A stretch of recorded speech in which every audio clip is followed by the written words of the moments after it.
Good morning. Welcome to another episode of The Conversation here on TOS TV Network, your digital first Pan-African news network. And of course, I'm bringing you the show this morning from Abuja, Nigeria's capital city. My name is Adesuwalsi. Today on The Conversation, I'm going to be looking at, all my guests and I actually going to be discussing something that has been on the lips of every Nigerian for the last 7 years of, this current administration. A lot of Nigerians are of the opinion that this administration was hypocritical, and came into power with, zero plan to fix things. And thus, a lot of things are worse in the country now. I mean, a lot of Nigerians say they're suffering.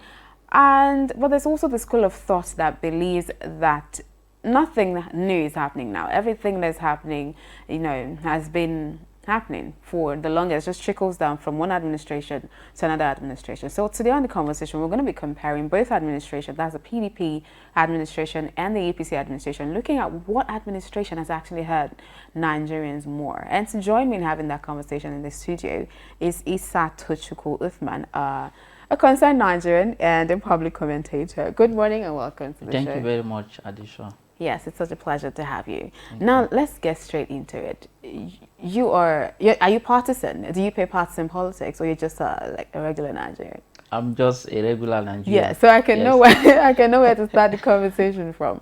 So I think, like every other Nigerian, you probably agree that a lot of things are not going right in the country at this point.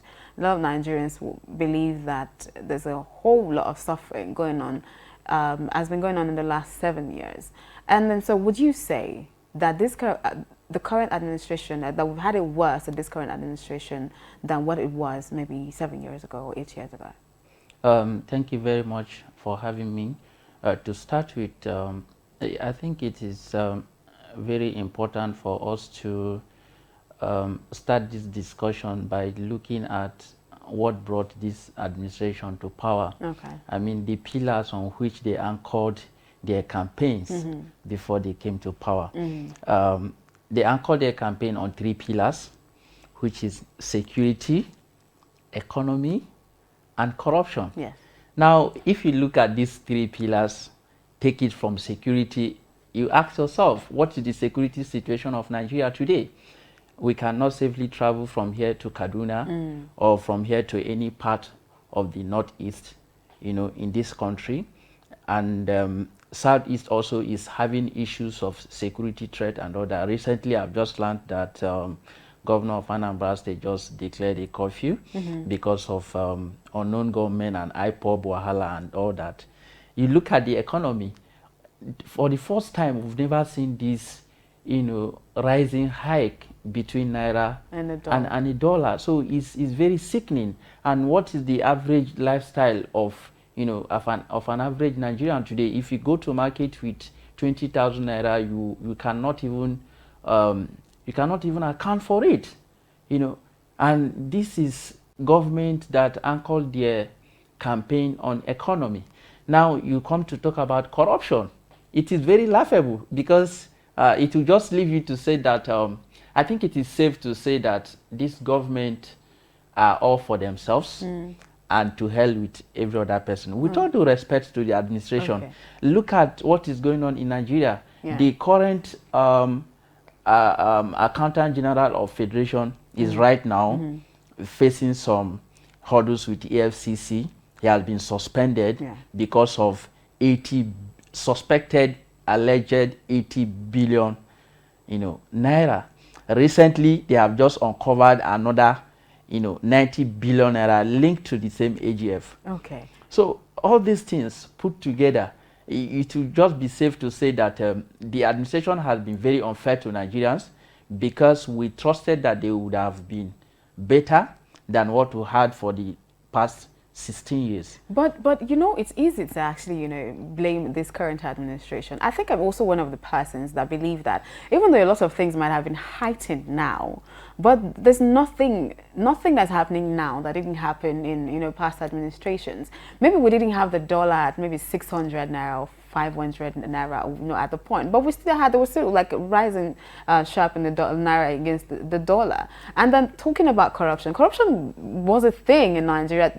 The former Minister of Petroleum that stole billions of naira was under, the past administration. And insecurity was also an issue. Boko Haram and all of that was a thing, during the past administration. So nothing new is happening now that didn't happen before. You see, that is the difference. I usually don't feel comfortable when I want to compare the two administrations, but when you place the two devils together, there's always a better devil. Do you understand? The truth is that both of them have not done well, and that is why we clamored for change, so that we can have a fresh breath of air. But if you look at the both administrations together, what is the average lifestyle of Nigerians during the time of PDP? You will find out that even though there was corruption, but the corruption is like they give open hands to everybody. So it was favorable. You chop, Nigeria. I chop. Everybody is chopping, but this time around, only them will just chop and hide everything from every other person. That is the problem. If you say that you want to fight corruption, make it holistic. Don't do corruption in a way that it will send a kind of negative signal to the citizens that, look, this is your corruption you are fighting. People in your administration are the beneficiaries of the corruption, and then they hide the whole, finance that are supposed to, be reaching out to the rest of the citizens. They just withhold it to themselves, and nobody is having access to it. But if you look at during the PDP period, even the insecurity issues, it is not as worse as this. You cannot take flights to Kaduna. You cannot take the rail. Neither can you take the road. It has never been like this before. Let us be very sincere with ourselves. That's not saying that PDP should come back to power anyway, because I have my own reservations to that. I think it is time for us to try something different between APC and PDP, because they are just pot and kettle. Okay. So I'm taking you back to what you said. So you're saying maybe one administration was better than the other administration, because one decided to look the other way while things are happening, and then the other one is deciding to tackle things head on. Because I feel like I don't play partisan politics. I don't support any party. I'm just, a Nigerian that decided to weigh things and, weigh them in a balance. And I think that it's easy. We can all see the whole corruption thing happening now because the fight against corruption has been intense. Before now, we might not maybe be able to say the AGF stole 90 billion or 80 billion naira, because somehow, somewhere there was an oversight. People looked away. You don't think that's what it is, that this current administration decided not to look away from things and tackle things head on? Well, there are things that I may have to bring to your attention. It is not enough to just suspend the sitting AGF. We have had similar issues like that under this administration, and nothing had happened. We didn't hear any report further. Remember the former secretary to the government of Federation, Babachi Lawal, we knew what happened, between the grass cutting scandal and all that. We didn't know about the case until recently when the campaign started. We saw him again, on public domain and all that. And he's still having a case. Nobody told us. Remember the former EFCC chairman, Ibrahim Magu, was also suspended. His case is still pending. We don't know what is going on. So these are issues. Don't be surprised. I don't want to preempt their investigation and all that, but don't be surprised. Anything could also happen. By the time you flash this kind of what I call torchlight, you flash it on the citizens, and they'll say, this government is trying, they are fighting corruption. All of a sudden, the next thing you hear, the file will no longer be there again, and nobody will ask questions about it. Fight it to the very end. When you do that, we will have confidence that yes, you are fighting corruption. But the thing is, if a government is working, you need not even come to the TV to say that government is working. It will reflect on the lifestyle of the citizens. Do you understand? When you go to the street and you ask Nigerians, how is your life since APC took over power? That will give you the sum up of whether or not APC has tried.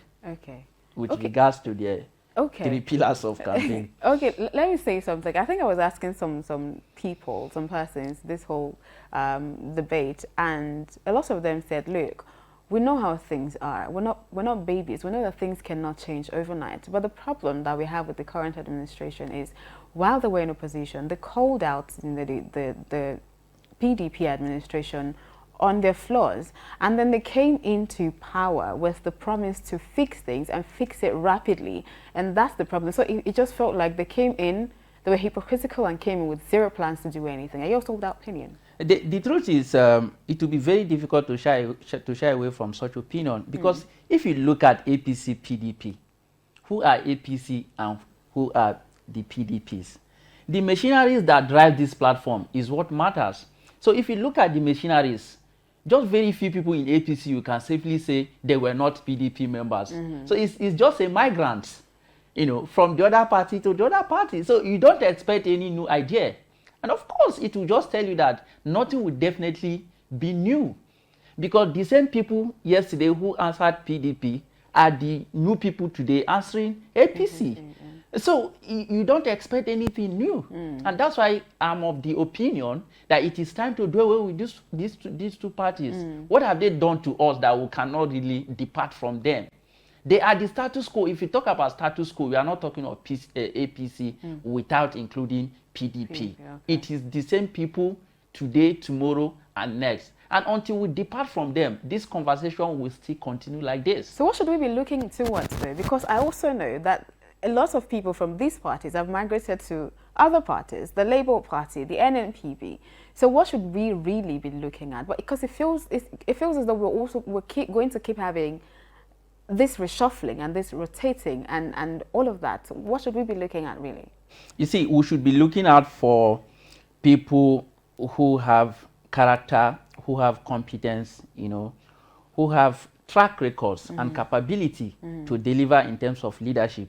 If you look at some of these leaders, most of them, especially who have been opportune to have access to power, governors and Senate and all that, you'll be able to tell from their track records if they have done well during those period of, you know, their administrations. And then we should also be looking at, I have problem with Nigerians when we talk, you know, they will be saying, if you have not tested power in Nigeria, it will be very difficult for you to deliver when they give you access to power. But the question is, those who have tested power and who have tested them with power, what have they done for us? They have not done anything different. So it is better for us to allow people who have not had access to power, who have not had access to, you know, to the presidency and other areas of political positions in Nigeria, for them to come and do their part. You know, and while doing that, we should be able to hold them accountable. We are so, you know, we have laxity in holding our leaders accountable, and that's why most of these things are going like this. Whenever things are happening this way, we should be able to make sure that government is accounted to the citizens. They should be accountable to the citizens who elected them into offices. All right. Okay. So thank you. Actually, that's the time that we have on the show this morning. But thank you so much for joining me on the show and sharing your thoughts with me this morning. Thank you very much. And thank you for being a part of the conversation this morning. Don't forget that you can continue the conversation across our social media platforms. It's TOS TV Network on Facebook, Twitter, Instagram. The channel to subscribe to on YouTube is TOS TV Network. And of course, you can stream our website, www.tostvnetwork.com, for news, stories and happenings from across the world. Thank you again. My name is Adesu Alsayi. Please join me again tomorrow.